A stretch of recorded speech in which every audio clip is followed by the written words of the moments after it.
In a second-hand set of dimensions, on an astral plane that was never meant to fly, through wavering star mists, see the Grey Satuin. Drifting onwards through space, atop the shell of the world's turtle, are 4 giant elephants, upon whose broad shoulders rests the Discworld. Welcome to Dining Table Discworld. We're reading through the Discworld novels and discussing them at our dining table. Be aware there will be spoilers for the current book and others in the series.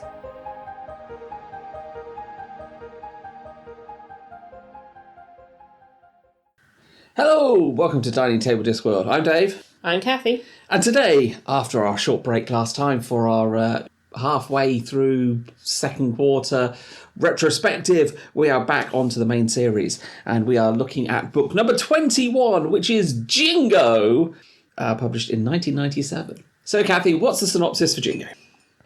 An island rises from the sea, midway between Ankh-Morpork and Clatch, and suddenly the city streets are full of racism and patriotic bravado. Commander Vimes just wants to keep the peace, but when civic leaders are set on war, what can a copper do but walk his beat and chase down suspects? One such chase involves commandeering a boat and sailing for Clatch, which is also preparing for war. In the desert, Vimes learns something about big crimes and little crimes and ends up arresting 2 armies. Meanwhile, Colon and Nobbs are forced to go on a strange journey with the patrician and Lend of Quirm, and Nobby gets in touch with his feminine side on the other side of the sea. This book depicts racism and thinly veiled Islamophobia, which we will discuss. We are not people who experience these prejudices ourselves, so we're trying to keep an awareness of our own ignorance. Okay, so with that, what's your initial thoughts? This is one of the watch books I reread quite a bit when I was younger, and so I quite liked it. But again, I think I'd forgotten the structure of it. It's a little bit of an odd structure, I think, for a watch book. It's less kind of murder mystery focused. But I enjoyed it, while also, as I think we've mentioned before with some of these, it feeling far too relevant. Yeah, this one especially on the nose for yes, current. for just now, which we'll get to. It was good, but yeah, just I think it felt a bit different. I mean, this is the first watch book which doesn't kind of have the whole King conspiracy. It's doing something a bit different. It's also occurred to me that I would have read this initially in the early noughties, but it was written, as you said, in the late 90s. Yeah, 97. And therefore being written a bit earlier, but it did very much, I think, depict the Islamophobia of the early noughties. Yeah. I mean, I can't remember exactly when I read which Pratchett book, but I think don't think I'd read any in 99. I think I'd read them all 2000 onwards. Yeah. Again, I can't remember the order of stuff because there's a point where I just buy one every few weeks. And then some of them I reread a lot. But I definitely would have read this one after 9/11. And I don't know that I explicitly, as a teen, kind of pulled together those things, but I feel like it probably was an element of being kind of instructive. It occurs to me that it's about being in a diverse city where there are people from different parts of the world, and that's fine and just how it is. And then what happens when that becomes something that people from that same city start having a problem with, and now we live in a diverse city. Yeah. And that's happening. Yeah, I think... Again, because it keeps happening, but yeah. I think certainly for me, when I first read this, it would have been 97 when it came out, because I went to see the dramatisation of it at the Unicorn Theatre in Abingdon, and they did those very quickly after they came out, especially Jingo. So I went to see that with my mother. But at the time, I was living in South Oxfordshire, which is not exactly the most diverse place in the world. Well, that's the thing. I was reading it in rural Worcestershire. And I think definitely to go through the reread, it has definitely a lot more of a, I think there's a lot more that's hit home now. I've lived and worked in a very multicultural city. Yeah. I've worked in, while I haven't worked in some of the very multicultural areas of the city, it is all over, and I see a lot of, different, all different ethnicities as part of my job. Yeah, and it's very different now to when I was living in Oxfordshire, where it was just well, if you saw a different, not a white person, that was cause for. I think there was in my primary school there was one non-white child. Secondary school wasn't that much better proportion-wise either. Yeah, thinking about it, I think there were about 3 families in our village. I've only, before coming to university, and actually from chunky university, probably because of the subject I was doing, I only had like one teacher in education who wasn't white. And yeah, similar. I mean, I wonder if reading this was maybe without us fully realizing, maybe vaguely instructive to us as like white rural English children. So I'm hoping that this book helped me form some better views on the world. The bit that I specifically remember, which, should we just get into it a bit? Yep. The bit I specifically remember is when Vimes is thinking, you'd see somebody walking down the street and be like, oh, dates and camels, which is kind of like, oh, they're very clutched and stuff. And then they'd speak and they'd have a Morporkian accent you could float rocks on. It's basically the thing of like, some people are British Asian and they're from here. Yes. That, as you say, we've come from, these very white backgrounds, we're now living somewhere more diverse. And we did say that we think, in a previous book, Pratchett explicitly said, oh, there's no racism in Discworld because there's just speciesism instead. And I think this is Pratchett being a bit like, no, I can't really have that. No, I think I can't just be a bit like, oh, it's just humans against like dwarves and trolls. I think for his, it's a development. I think his I initially thought, oh, it would be nice to. And I think he most likely looked at the world and went, no, sorry, I can't just let this go. I want to talk about I need to say this. And to do it with just like, obviously we will get the dwarves and the trolls stuff later, but I think there's been a little bit of that so far as well. But even just trying to use them as stand-in analogues might not make the point he was wanting to make. People might miss it. The book is cool, Jingo. Yeah. So I think he's gone, no, actually, there is racism. There always is racism, unfortunately. That's how humans are. Yeah, and I'm going to talk about that. I'm going to do my best to poke at this. It's basically anti-racism, anti-war, which I think is where we have both ended up as people through different routes of getting there.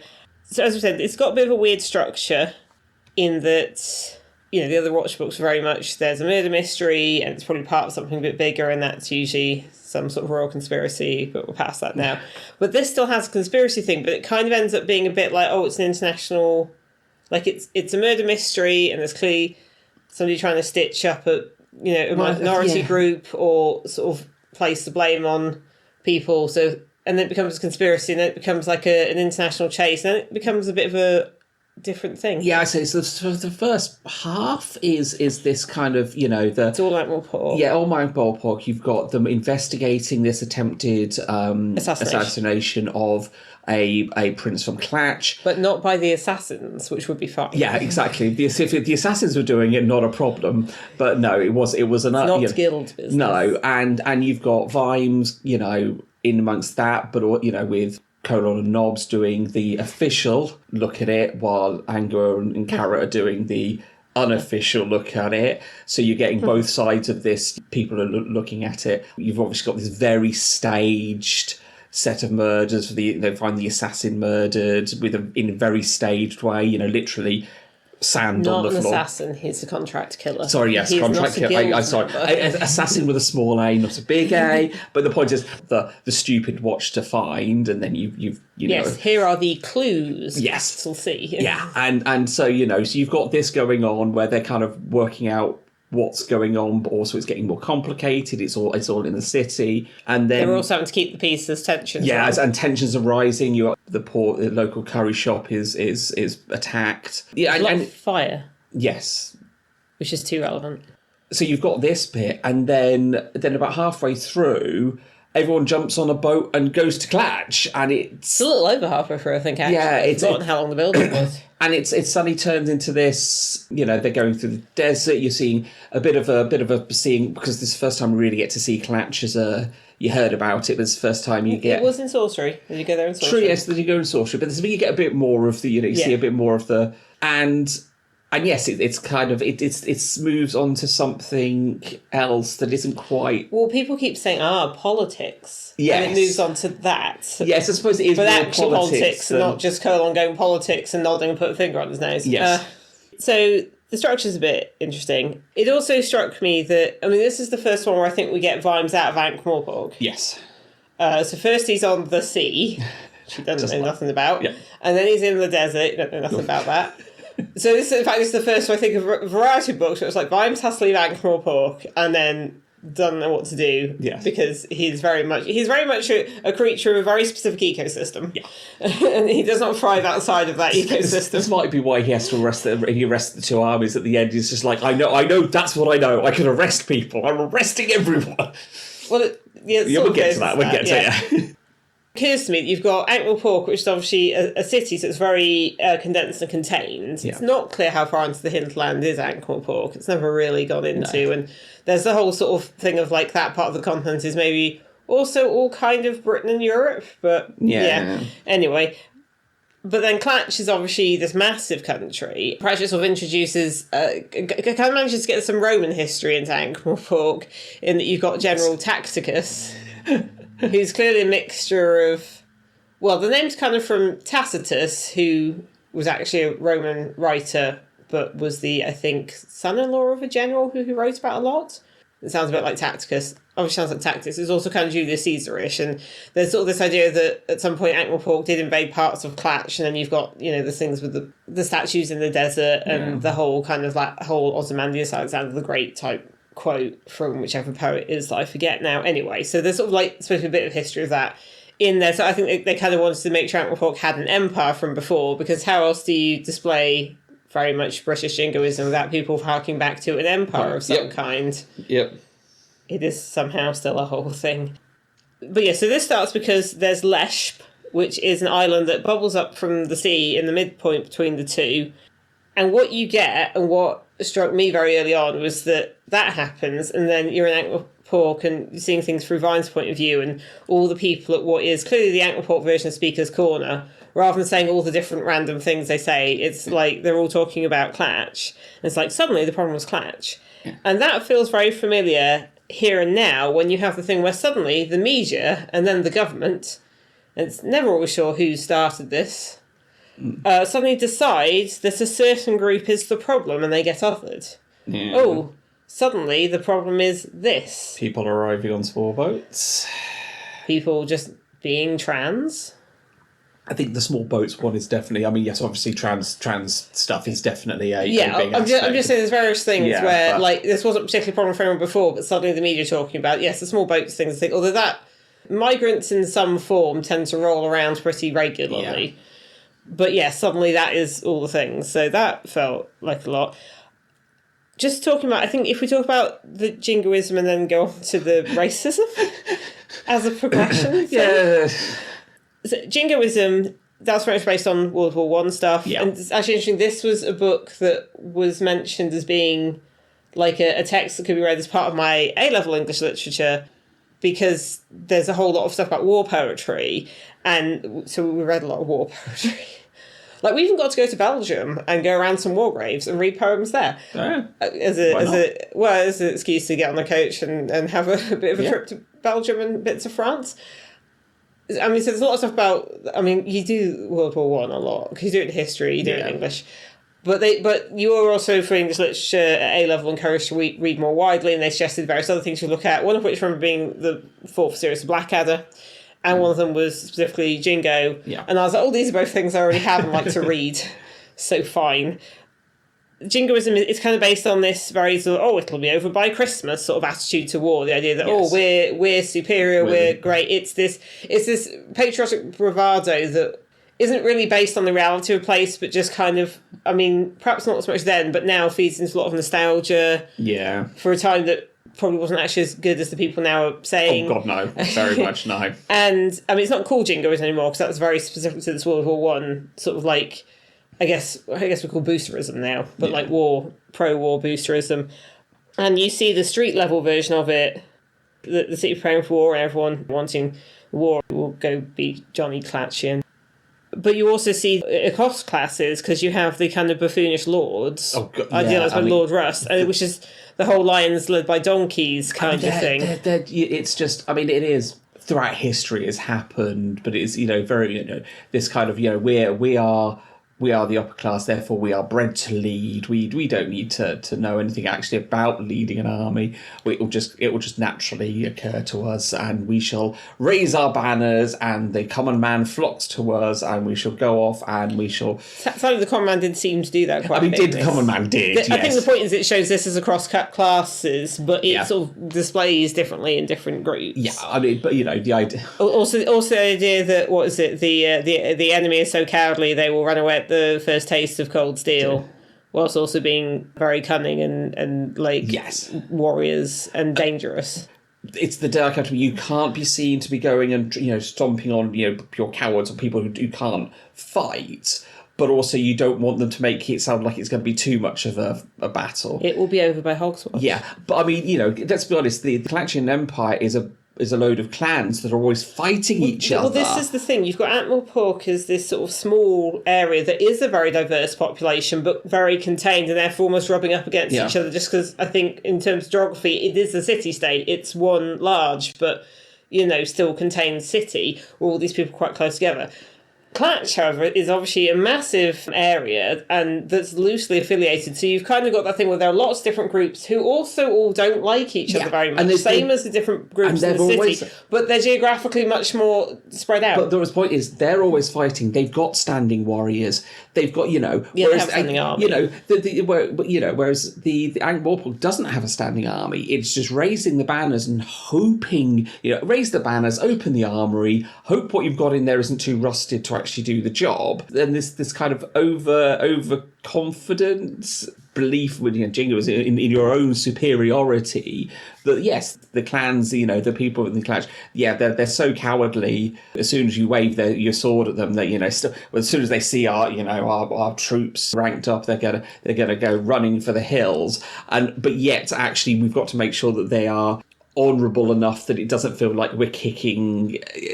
I don't know that people are too bothered about that. If I'm honest, I think from it's a balance. Though, it's a balance because if you can sit there and go, actually they're a bunch of useless warriors. It's like, well, what's the? There's also the idea of using a war to bring internal groups together against an external enemy, which again is very much what a lot of the rhetoric we had, othering a group. Which is what the whole conspiracy for Clatch was doing. That's what I was going to say. It's that's not actually quite what's happening in Ankh-Morpork. That's what Clatch is doing, as it turns out. But we have to find out more about the conspiracy before we have that. And Vimes is seeing all this as the commander of the watch, and is like, well, I want to keep the peace, and this doesn't seem peaceful. And he starts off by like a few people going back to Clatch, and he starts heckling them specifically, but then heckling individual ranty people does not actually bring peace about. I mean, that's just the book equivalent of shouting at the internet on internet comments, really, isn't it? Yeah. Yes, I guess was around, but less of a thing in late 90s. Another thing that's taken from World War One is the ladies giving out the white feathers, people aren't enlisting, so the whole conscientious objector thing, which I think I don't know if that was in both World Wars, maybe. I know there was some stuff about conscientious objectors in World War Two as well. I think it has been was in both. So I feel like some of the stuff gets a bit mixed together. Like I know roughly the shape of each war, but like some of it gets a bit, attitude gets a bit mixed together in your head, doesn't it? Whether they were both active in both wars, I can't remember now. I know I'm certainly aware of a family story of someone who was doing stuff secretly to help the war, but it was top secret, and so didn't look to be in active combat and was therefore kind of shunned. Not that I'm giving a lot of detail about that now that I think about it, but yeah. I think it's one of those where sort of World War One, if you were back at home, you weren't obviously fighting because that was all happening in France. Whereas in World War Two, there was a lot more home front stuff. But the thing I'm talking about was in World War Two. But there's a lot more home front stuff. So I think possibly the feathers was World War One, and then it's still, and there was. I'm sure it still happened in World War Two, but it was like there was more stuff being done from England. Anyway, we're not military historians, so moving on. Jingoism and this kind of version of patriotism, but it's a version of patriotism that only seems to allow belonging if you exclude people. And it's interesting that quite often people of this sort of mindset don't really like Britain. I mean, okay, we all have some problems with Britain. If you live in Britain, you have some sort of problem with it. There's a lot of issues. But a lot of people are a bit like, oh, it was better before, so it captures nostalgia, either from times people actually remember. And, I mean, things always seem better when you were younger. Yeah. Well, not always, Yeah. but for the most part. But also, or talking back to something that current people didn't experience, but kind of heard about it from, grandparents or something. But then a lot of things about how Britain actually is now, it's not that people are like, oh, there are problems that solve them. It's like just harking back and it's like, let's just exclude other people because that will solve the problem, and it won't. No. I guess going on more specifically to the race stuff, because I feel like in this, again, there are dwarf and troll characters in it as part of the Watch. And again, we see that broader Watch. But Yes. the othering of Clatch all seems to be human. I mean, it specifically says trolls can't handle the heat in Clatch, and Detritus ends up in a very bad way because it's so hot there. And I think possibly... There's unclear how, there's no equator, but anyway. Possibly dwarves is, not a good mining country. It's a desert, I suppose. That's not... Yeah, so- so they're obviously very much of that continent.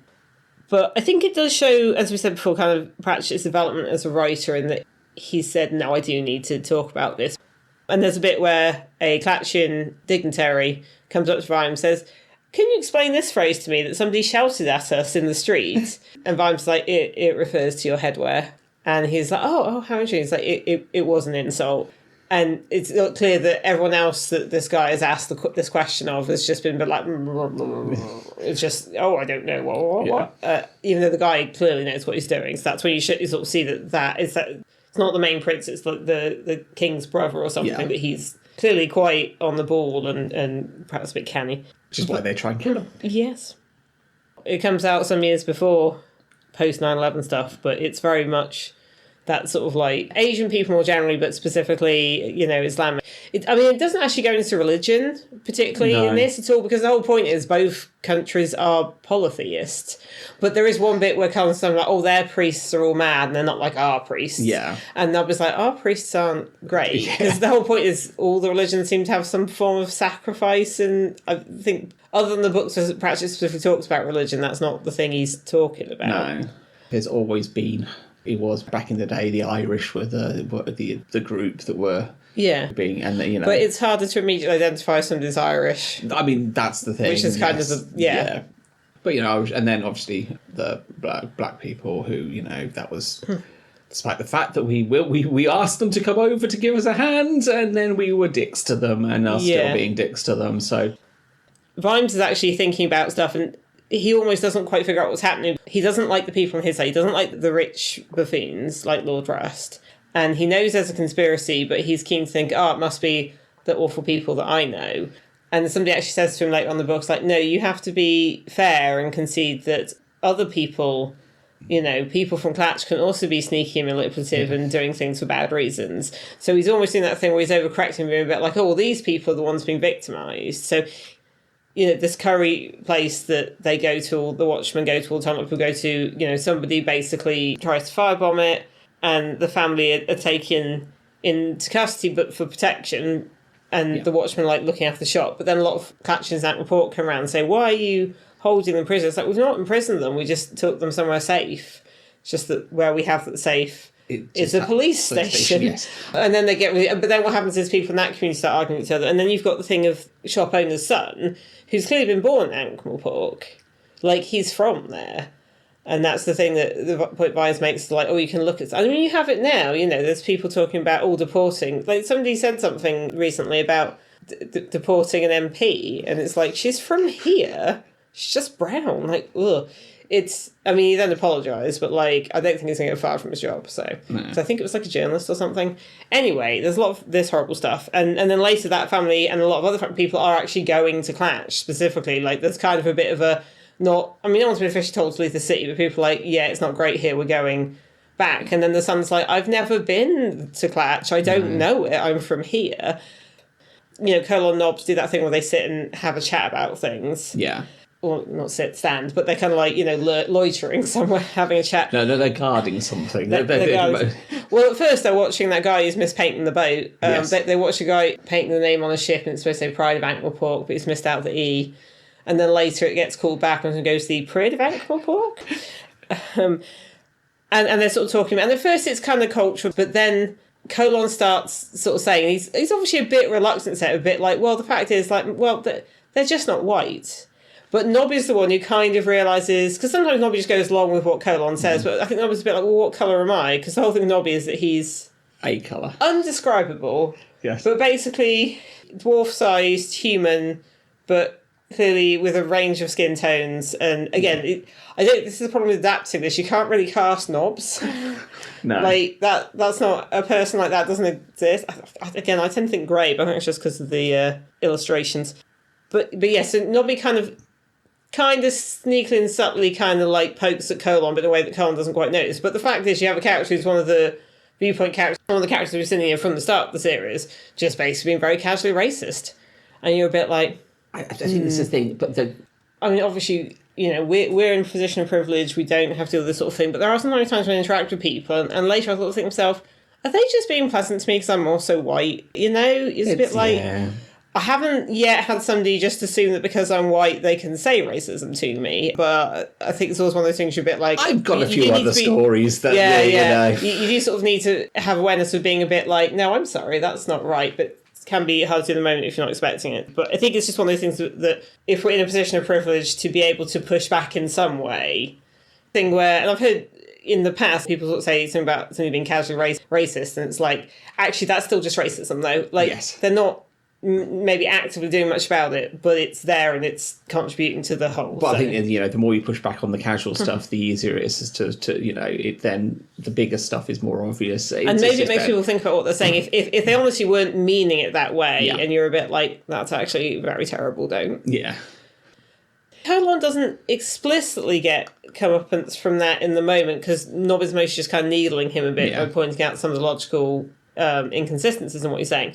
But then later on, Colon does have to go to Clatch, and he ends up being told to pretend to be Clatchian, and then he behaves in this way, and all these people are a bit like, who's this idiot from Ankh-Morpork? So I was like, no, he's clearly a spy, because Ankh-Morpork people aren't this stupid and stereotypical. So I was like, are you sure they might be? And it's like, I don't know. And then he says he's from another part of Clatch he's been told is specifically like a byword for idiots. And they're like, oh, okay, it's that. Which again shows that in Clatch, it's like, well, we've got prejudices against the people in the other areas as well. But I think it does have Colin at least see something that's outside of his experience, because again, he spent most of his time, I think, in Ankh-Morpork or in the bits around Ankh-Morpork when he was in the regiments, which I think are roughly some form of Western Europe. Yeah, I think it's having Colin being like this it's a good representation of what we have. Is the nice guy, you know, well, it's old Fred. Yeah, and enjoy having a pint down the pub with him, but still has these underlying views.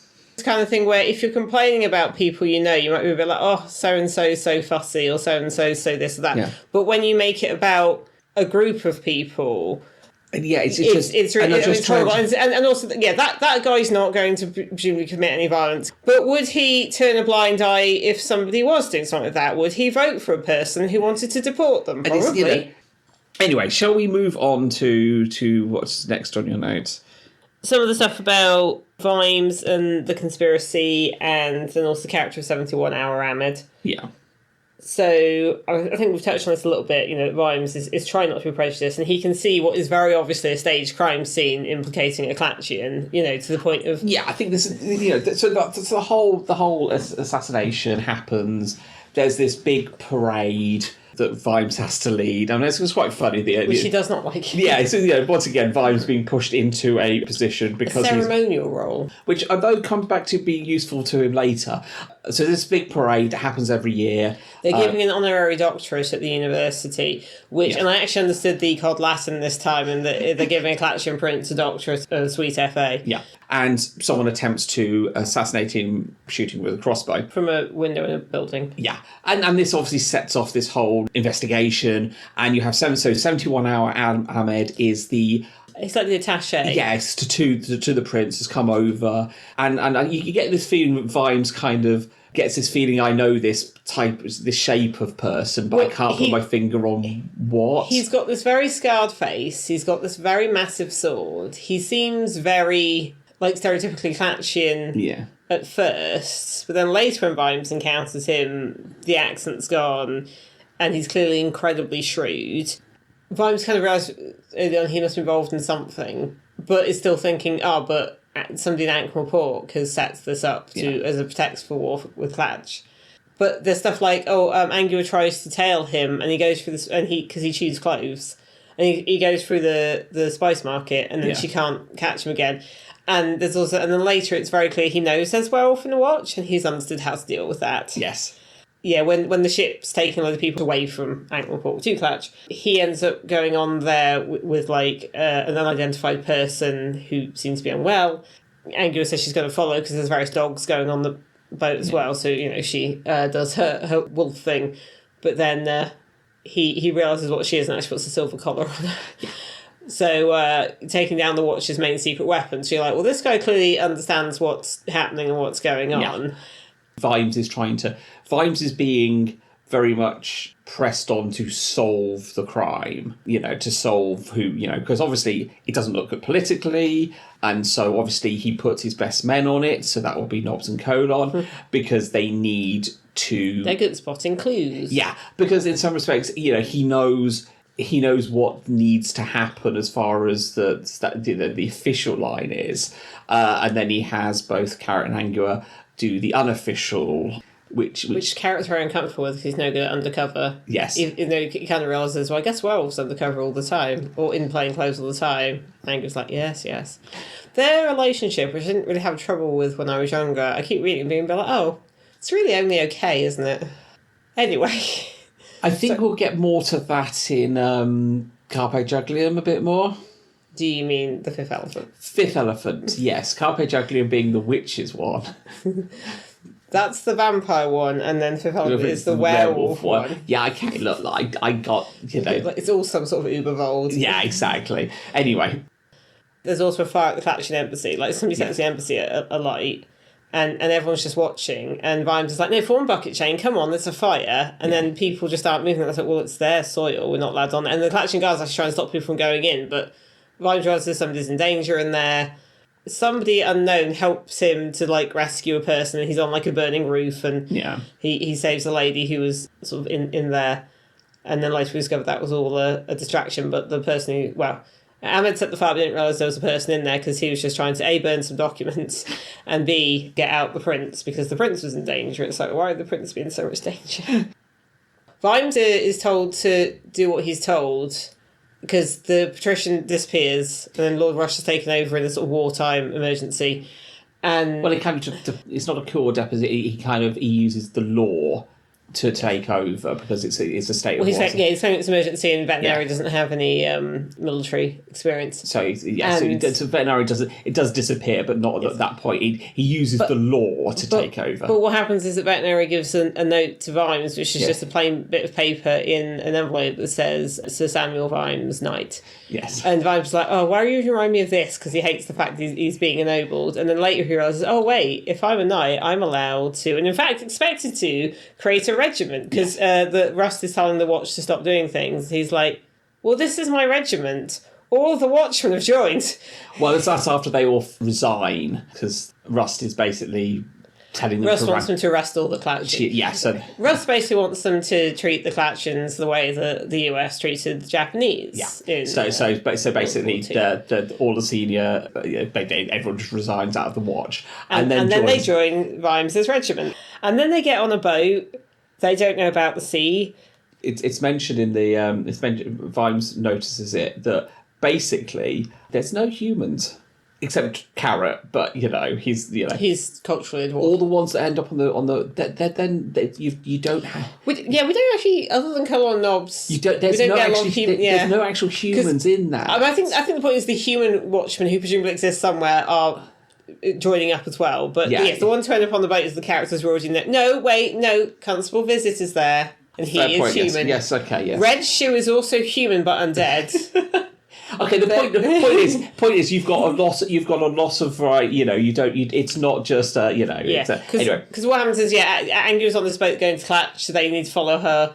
So they sort of set up this rescue mission, and also they realise that Ahmed's there and they're tracking him because he's clearly involved. And so Vimes just Same thing that happens in the parade, because when he's reading the parade, Vimes is just walking along on a copper's beat, so everyone's then following him, and then he sees somebody he chases. Yeah. And this is where you get a lot of, like, Veterinary's Terrier, like, this idea that he just chases stuff. And again, this is him going, I'm not sure what's happening now. There's a suspect, there's a crime, I'm going to chase. This is what and I'll worry about it later. Yeah. Like when a dog chases a car, it's like, what are you going to do when you catch it?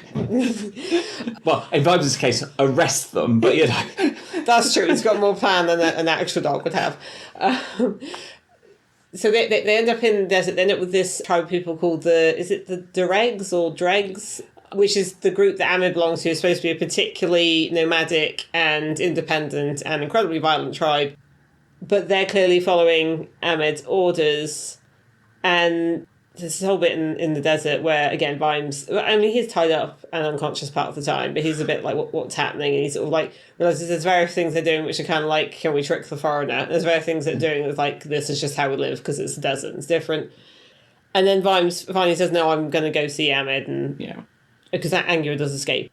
So that they're reunited with her, and then Carrot does his thing of like suddenly he knows everyone and they're all mates. Knows everyone. He's doing a Paul Atreides. He's wearing the native. Well, it's Lawrence of Arabia. Yeah, I know. Yeah. He's wearing the native dress correctly. He rides a camel like a native. Yeah. He's doing all of the.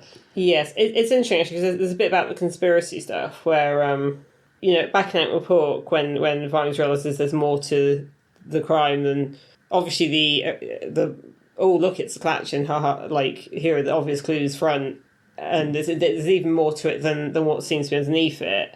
Or maybe the people who did that, the same people who attacked the curry place, the same people who set fire to the embassy. And he's like, and then he realised why he was thinking this way, and it's quite a good quote, because he wanted there to be conspirators. It was much better to imagine men in smoky rooms, someone made mad and cynical by privilege and power, plotting over the brandy. He had to cling to this sort of image. Because if you didn't, you might have to face the fact that bad things happen because ordinary people, the kind who brushed the dog and told their children bedtime stories, were capable of then going out and doing horrible things to other ordinary people. And it was so much easier to blame on them. It was bleakly depressing to think that they were us. If it was them, then nothing was anyone's fault. If it was us, what did that make me? After all, I'm one of us. I must be. I certainly never thought of myself as one of them. No one ever thinks themselves as one of them. We're always one of us. It's them that do the bad things. Mm-hmm. That's just, again, it's one of those quotes I think it's not quite as big as the Boots Fairy, but gets used quite a bit, and it's so integral to the book in different ways. The idea that actually a lot of the time the people doing the bad stuff were the ordinary people in Ankh-Morpork. Yeah, I mean the people. But then there was also a conspiracy, but it was a different group of rich people doing it. And you've got the conspiracy that's kind of dealing with the politics side of things, but the actual on the ground.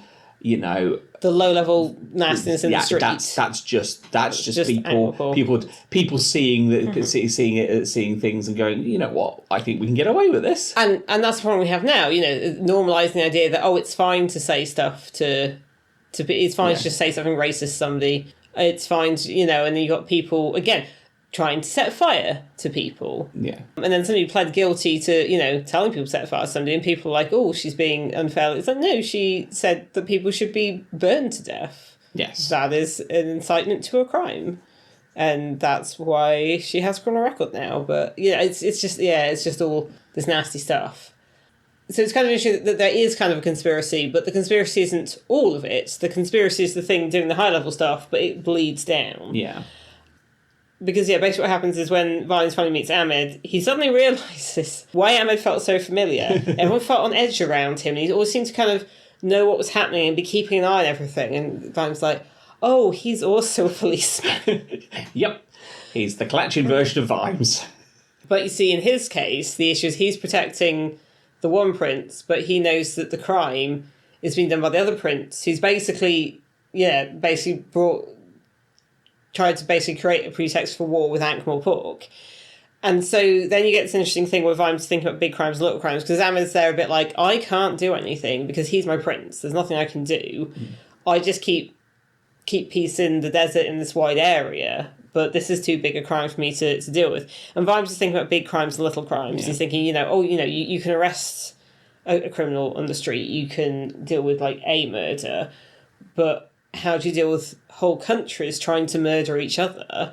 And he's thinking that there should be some sort of big court that deals with countrywide crimes. I'm like, is Vimes talking about the International Criminal Court? I mean, I think they don't have that. No. I mean, we have it and there's issues. But at least I guess we have. I mean, we have at least the nominal idea of it, yes. We have the intention of that, yeah. Ineffective though it may be at times. Again, there's another quote here. It's like a mere murderer, well, you had a whole range of options. He could deal with a mere murderer. You had criminals and you had policemen, and there was a sort of seesaw there which balanced out in some strange way. But if you took a man who'd sit down and decide to start a war, what in the name of seven hells could you balance him with? You'd need a policeman the size of a country. So, yeah, and he says you couldn't blame the soldiers, they're just joined up to be pointed in the right direction. So, yes. And I think this is why you end up with him arresting two armies, is because that's all he can see to do is... Well, he manages to get into the kind of where the two high commands are meeting and kind of like stall them with enough information as to what's happening to make everyone go, wait a second, and then, And then arrests two armies, which is, gutsy. And then they do the World War One football in the no man's land bit. Because it's already been established that Carrot takes sort of to play football with him everywhere. Or because at the start he's getting two youth gangs to kind of like play nicely together because it's Carrot, which does lead to Vimes and Anger at one point sitting together and being like, but how does this work? Like, people just follow him. Why isn't it? They both have different theories about it. And even Vimes like, but you're his girlfriend. And Anger's like, well, that's different. But I also am like, what is this? Yes, apparently that legendary king power doesn't just work in Ankh-Morpork. No, it's pretty much everywhere. Well, because he is Prince Charming, so, that's it, really. I don't feel like any of their stories with Prince Charming feature anything like this. It's just rescuing a lady from somewhere. I think this is just, expanding out the power set. So. Yes. Do we want to touch on some of the more, light-hearted aspects? Yes, so we have... Yes. I think we've got... there's the submarine trip. There is Colon and Nobbs and going on a trip with the patrician and Leonard Quirm, which, is... It's a good opportunity to show Leonard Quirm because the first time they encounter him, he's been told to make them go with him forcibly and points a weapon at them, goes, no, wait, I have to resign it, hands them bits of weapon, redesigns it on the fly, and they're like, what's even happening? And then, and then they show the submarine he invented. And then it's interesting that they're using the submarine to attach onto a ship to tow them towards Clatch. That I was like, oh, this really of sinking ships. And he's like, what? Sink ships with sailors on? No one would think of such a thing. Yes. And it's this weird thing that Leonard Quirm has where he'll draw these beautiful things, come up with these great ideas, and every so often there'll be something that could be used to very deadly effect there, but he just hasn't realised it himself. Because he's not... That's that way inclined. Yeah, so it's all of these. Very naive in certain ways, which is why he's locked in the palace. Yes, but it seems like he's locked himself in there. Yeah, he's quite likes it. I think he quite likes it. Yes, because he just returns. Yeah, and he's designed all the traps that stop people getting to him. I think it's I think Leonard Quirm is this quite an interesting. You get to see more of him in this one than. Yes. And just it also mentions that he's been missing for 5 years because he's been mentioned vaguely before. He's like mentioning Weird Sisters and I think maybe Moving Pictures as well, as sort of used to be in the Alchemist's Guild. Yeah, so and just this idea of this absolute genius who he's built a submarine. Submarine. He's looking at how to make things fly. He's got all the classic Da Vinci tropes. I think including being very pleasant. Yeah, but he just can't see the things that some of the things he's doodled as the horrific death machines. As the death machines, it's going to be this is a theoretical concept that he's just no one would actually do this. Yes. But no, someone would. That's why you're in here. It's also quite fun that you've got Cullen and Nobbs in a confined space with a guy that they think is absolutely mad and the patrician. And so that Colon at least is absolutely terrified this entire time. Yeah. But also is still Colon. So sometimes the patrician will talk to him and you've got that thing that Pratchett quite often does with the wizards, but it's kind of with them in that Colon will be talking at some sort of angle and the patrician's like, how interesting. And the patrician's clearly... So Colin thinks it's going quite well, and the patrician's just like, what? and then they end up in Clatch, and the patrician's trying to look around, and they ends up making them... Pratchett uses a lot of comedy tropes to interesting effects. So you've got the thing where they have to go get disguises, so they wait for some people who are about the same size as them to walk past, pull them into another way and steal their clothes, except that goes the wrong way around, and then Colin and Nobbs end up with their clothes being stolen. I mean, I don't even feel like that's the thing that happens. It's just, I think it's just Pratchett being like, look, these comedy tropes are very silly. And then the patrician manages to get them some stuff and they pretend to be entertainers and the patrician starts juggling. Yeah. And just, I never practiced it before, he just can do it because he's, again, kind of like Carrot in a different way, but like almost supernaturally good at certain things in a way that shouldn't be. Yeah. When they get steal the donkey and supplies from this entertaining troupe is that Nobby ends up having to dress as a lady. Yes, Nobby does get the classic dancing lady outfit because obviously they've stolen the camel and clothes from a troupe of a 3-man band. No, it was a donkey. Donkey, sorry, yes. It's Vimes who they have the Vimes has got the camel, yes. Yeah. They've got the donkey And they spit and a the lot. minaret. And at first, Nobby's really annoyed about this, but Pratchett, even in the text, has a thing about how, there is a comedy trope where any unattractive man who dresses as a lady will somehow become incredibly attractive to other men. Again, going with the tropes in a lot of, like, old films and things like that. It's like, this trope was struggling greatly against the reality that was Corporal Nobbs.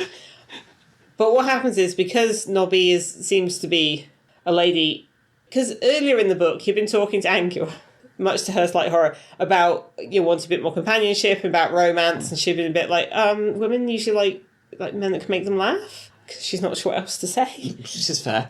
It's always a bit awkward when someone's like, you're a woman, can I ask you a question? And I'm like, why would that be relevant to what's about to be discussed?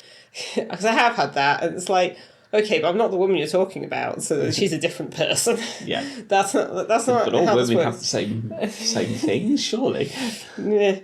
But yeah, so he's kind of pushed into this. But then what happens is that, Nobby gets very into it. So he ends up being referred to as Betty. And he starts doing this thing where everyone's like, oh no, don't make your lady dance. Yes. So they kind of start using that as a bit of a threat. Yeah, they pay them not to.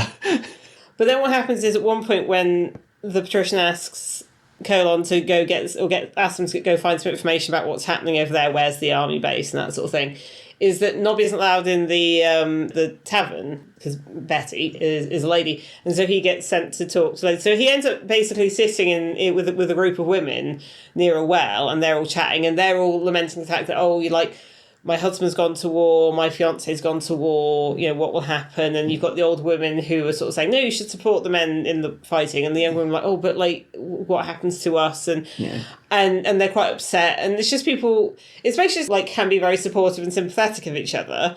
And so it sort of shows Nobby experiencing that in the context, he's never experienced that before. He's not used to being around women that much, I think, anyway. And particularly the thing where he's being treated as an equal, who's also, able to get support, because prior to this he kind of is suddenly getting a bit like, well, I've only been a woman for a few hours, but I'm already fed up of you men, because he's a bit like, why am I having to do things because I'm the woman? And it's interesting because the narrative voice actually suddenly switches, so that rather than it being like somebody will say she and it's like Nobby looks annoyed, it suddenly switches to the narrative saying Betty and using she her pronouns. It's like, oh, that's interesting. And has Pratchett kind of, presumably accidentally, found a quite good way of using the narrative to show that characters gender fluid? It does get that way a bit. Yeah, it's similar to when Cheery first, And, well, yes, but with Cheery it was kind of like, Cheery presented one way, but actually, and then this is more. I just said similar. It's a bit more complex and interesting. Yeah. And what happens is that Nobby starts then telling them, I think, kind of dirty jokes. Yes. But they're all quite interesting in that the older women are a bit like, so the older women are like, oh, for goodness sake, and leave. But some of the younger women are like, we've never heard about that before. Because it's coming from a woman, they're a bit like, that's interesting information about men. Because I think the assumption in that group is that because Betty is an entertainer, she's probably a bit more loose and worldly than any of them are encouraged to be. Yeah. But it's still good to have information, and women do that. They quite often share information. It's not maybe not as much as a stereotype say, or again, it's very variable, but that is kind of a thing. And it's just interesting that Nobby then feels so comfortable and welcomed in this group of women, and then Nobby's the one who actually finds out about where the army are going because the women said it, and normally people don't necessarily think of listening to the women. No, but the women have, because that is where the information they were lamenting where their men had gone and knew where their men had gone, whereas the men didn't know where the other men had gone because they didn't really those men care. weren't there. Those men were still where they were. So yeah. Talking about things being light-hearted. The reason why Nobby's name, because the patrician just says, "Oh, this is Betty," and then later when Colon is told that he has to go find out information, and he's trying to think of Clatch's name, he's like, "Oh, call me Al." And there we have a Paul Simon reference, which I only got this time of reading. I was like, I did not notice this the previous time, but I probably hadn't listened to that song quite as much when I was younger. And it's a little fun little gag there. Yes. I suppose the other bit, that, although this is actually less lighthearted, is the Trousers of Time bit. Yeah, I mean, Trousers of Time are a great concept, and again we have it's Vimes' wonderful organizer that he got given the disorganizer that he got given in Feet of Clay by Sybil, and obviously he's having problems using it. One thing that occurred to me, because what happens is it goes bingly bingly beep. Yes. And it annoys him every time. And it suddenly occurred to me here in the year of 2025, the idea of something in your pocket that would just beep at you constantly was an absolute source of irritation and not how people should be. And I was like, oh God, we were falling apart. Yes. Yeah. Because in 97, that would be like a thing a business person would have. Pages. Yeah, and but now it's like everything. Yeah. So there's that. That's a glimpse of a different time that we lived through. Yeah. Anyway, so he's got the disorganizer and he's trying. It's trying to be helpful. It wants to do its job, and Vimes is not really caring. It's kind of like Clippy, isn't it? It is very much like Clippy. So it manages to sort of look at the potential. It's another kind of physicsy. He asks it to tell him what appointments he has, not the ones it thinks he has, or the ones he's actually told it. Because why are you telling me this? It's like, well, you didn't tell me. It's like, can't you just tell me what appointments I have without me telling you? Yeah. So it manages to look into this kind of potentious space of appointments. Yes. Looks at the probabilities and starts giving Vimes appointments before they happen. So, things before they happen. Oh, because at one point it goes, oh, you having a meeting with the patrician? It's like, no, I don't. And then it's like Little Bottom comes in and goes, you need to go to the palace the patrician wants you. Yeah. Oh, no, you have a meeting at the Star Chamber, that's it. Yeah, so sorry, it's the Rat's Chamber. Rat's Chamber, yes. So you've got this, so you've now got the disorganizer actually being very useful because it is telling him of appointments that he doesn't even know about in advance. Yeah. And so you've got, and then Pratchett does this thing where it's Vimes leaves, comes back, and you've got this moment of... Vimes makes the decision to leave Ankh-Morpork. No, there's the switch in... The actual switch of the things happens before then. Oh, okay. So this organises... I thought it was when he made the decision to do that. Might have been. Because the whole point is the decision. Yes, so you've got this... So, yes, yeah, right. Trousers of Time happens, but in both of them, Vimes goes and picks up the disorganizer. Each version of Vimes picks up the other's disorganizer. So somehow in this weird moment, so it's slightly timely, Vimes picks up the disorganizer of the Vimes who decided to stay in Ankh-Morpork rather than the one who decided, no, we're going to follow. Yeah. So then throughout the rest of the book, you have the disorganizer going bingly bingly bong, defending the palace. And all of these things where Vimes staying and Clatch invading is an absolute is the worst. Happened. It goes through all of these things about setting up defences for the city, barricades being stormed, and towards the end you get notifications of all the watch dying. Like literally, it goes, and it always says it in this weird sort of chirpy 11:02 p.m. Yeah, and he's written p.m. and a.m. in an odd sort of way, so you can kind of tell it's over pronouncing it. But it's like something p.m. Death of Corporal Littlebottom. Something PM, death of Captain Carrot. I think the point of that is it's what pushes Vimes to do something drastic when he's in the desert. At first he thinks it's saying nonsense, and then he realises, no, it's describing me back in Ankh-Morpork and everyone dying. It's like that, you get a brief glimpse of what would happen if you made a different decision, which obviously normally no one ever gets. No. And I think it just pushes him to take a bolder action. Yeah, but I mean, it's the Trials of the Timer is a great idea for this kind of the path not taken. I was explaining this to our son the other day because he keeps talking about time paradoxes since we showed him Endgame. And, he keeps saying paradox for everything. I'm like, that's not quite a paradox. But yes, this is organizer is nice, and to be fair, it does get to live its life as a organizer for sharks. So which is very straightforward. Yeah, yes. Swimming, eating. Yeah. It's an interesting little Pratchett using temporal stuff and universes stuff. That's because it also shows the stakes of what could happen. And how one man's decision sometimes can be that much of a... things pivot on that decision. Yes. I guess back to stuff that's slightly amusing, maybe, just as a final sort of bit.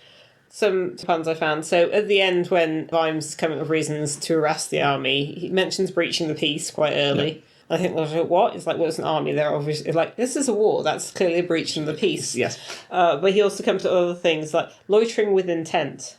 Loitering within tents. Because obviously they're all camped. But there's a few things like at one point, somebody refers to something as the clam before the storm. Mr. Hong and the Free Jolly Luck takeaway is mentioned yet again. Yes. I just like that thing. We never hear what that is. We just know a thing happened. There's also the thing with colon, because it's clear that people who have been in the army before, or in the regiments before, have been in these little skirmishes that I think happened within the kind of Stoveplain cities, so like Quirm and Pseudopolis and stuff like that, which sound more like probably kind of raiding type thing. Colon is at one point talking about, and this is a joke I did not get when I was a teenager, how he used to be in a regiment that was referred to as the Pheasant Pluckers.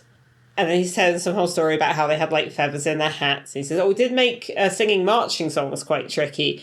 And there's a bit like, are you all right, miss? And Angie was just like, sometimes I just burst out laughing for no reason. And I finally understood that joke. It's the thing when you read it as an adult, you're like, oh, okay. Actually, another bit that's interesting. So when Nobby's being Betty and he enters this sort of supportive sorority type environment, there is a footnote about, it mentions Mrs. Palmer, the seamstress guild, and mentions the ladies of the seamstress guild, and goes, and in the footnote it's like, and one gentleman, and it mentions the Blue Cat Club. Yes. And it's like, male sex workers exist. Where it sort of says that there was a bit of controversy over that, but they were voted in. Apparently Mrs. Palmer was like, well, unnatural acts are perfectly natural. And I'm like, a reference to people not being straight is there at least. There's also a bit where it says, men disquieted by the sound of many women laughing. Yes. And then he puts some footnotes about how often they think the joke's on them, which I think, I'm like, I mean, there are definitely men who do not like to hear the sound of women laughing. No, because they're concerned that they're laughing, but that's their own. It just feels hard to be too worried about that. It's that thing, which is said a lot, so I can't remember where it's from, about what's it, a man's greatest fear is that a woman will laugh at him, a woman's greatest fear is that a man will attack her. Yeah. It's like, it's not quite even, is it? No. But there's also a bit where it says something about how Betty had 1,001 smutty jokes. Yes. Because let's face it, in this Clatch is basically Arabia. Yes. Particularly. I think Clatch has stood in for a lot of like Middle East, North Africa in general in different Discworld books. This seems very much kind of Arabian specifically. We're getting minarets. We got, That's true. Yeah. Yes. This is because they do have a flying carpet as well. Yeah, flying carpet. Which Colon's absolutely afraid of and just like lies across the whole thing, gripping on, which is fair. I can kind of understand that.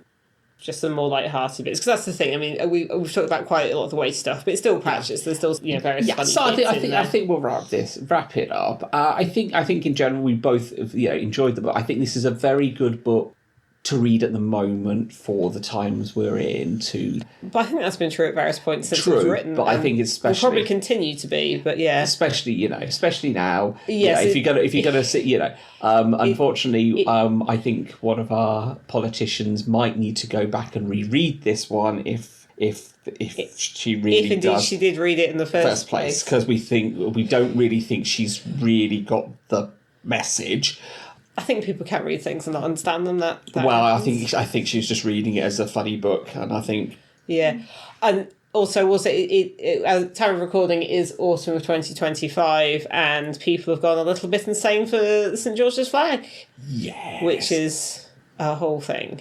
But the book as a whole... It feels, as you say, quite an atmosphere in which this book is needed. Yes. But I think the thing is with the book is, yes, it's dealing with a lot of weighty issues, but it's doing it in a way that is not smacking you around the face with them, but it's coming at it from a... Actually, more of a like, this is how things happen. Vimes is being like, oh, this is going to cause a problem with breaching the peace, but then it starts to feel more personal when a person he knows, although hadn't paid much attention to, is being affected. Colon as the kind of like main example of the casual racist guy is shown to be quite an idiot throughout all of it, although he is just trying to go along and just kind of going with what he's told.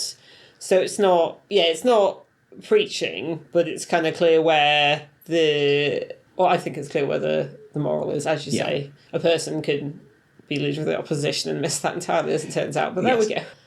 I mean, my only concern is you might need to have read a couple more of the Watch books to try to get the feeling for the characters. I guess so. Well, I think with all of them, at this point, I think but any practice you go into at this point, or most of them, I think is going to be a bit... there's going to be characters you don't know, but the point is he paints the characters so quickly you kind of have a good idea. But some of it could be benefit for him. But actually, one thing that occurs to me in this is that for Constable Visit, who previously I think we thought was an Omnian, there's a bit where he says, "Oh, I'll consult which god to talk to." So it seems like he's just generally religious, which seemed like a slight change. Yeah, I think they might have, and they didn't kind of go into that so much because obviously he's also from a deserty place. Yes. So, but I think he's just sort of there to provide a bit of flavour and like what will the Jehovah's Witness do? I was going to say is the because I'm sure before he was Omnian. Definitely, he was Omnian. Yeah, but in this, somebody's like he says he's going to consult which god to talk to. I'm like, well, that isn't Omnianism monotheism. It's kind of in the name almost. Yeah, but also in a world where the gods exist. Gods exist, and polytheism's the default for most people. Yeah, it might be. I think it might just be a movement in the character. Well, I'm sure he'll. I'm pretty certain he's in later books that we can.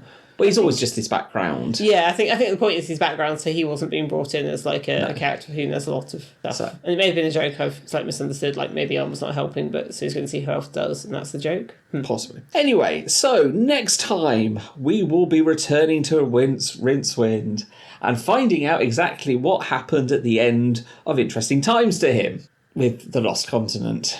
Hopefully. Last Continent. You did this before. Yeah, I keep doing this. Last Continent. Hopefully won't be such a... I think it'll have to be better than Interesting Times. Yes. I get it. Similarly, it's only one where I remember Rincewind is in a place and there's some stuff, and that stuff is Australian. Yeah. This time, that's what I've got. And so do I. That's pretty much my memories of it. The wizards are on an island and there's like a god of evolution. Yes.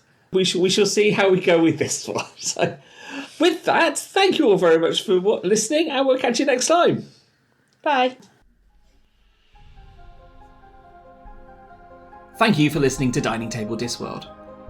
You can find us on Facebook at www.facebook.com/Dining Table Discworld.